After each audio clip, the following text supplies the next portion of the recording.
Welcome back to Stuff About Tutorial. Today we are talking about how to keep subscriptions private on YouTube.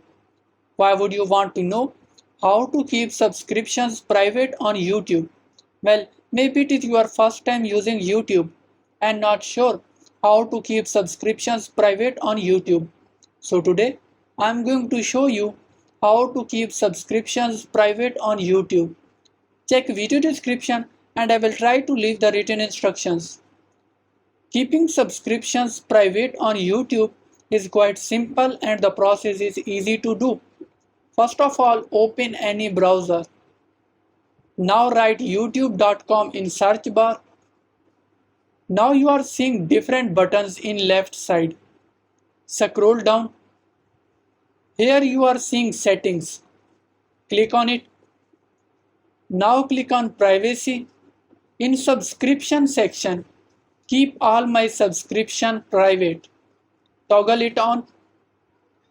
Now your all subscriptions are private. No one will be able to see it. There you go. If you wanted to know how to keep subscriptions private on YouTube, that is the easiest way I know how. If you know another way, to leave a comment below. Be sure to subscribe for more videos.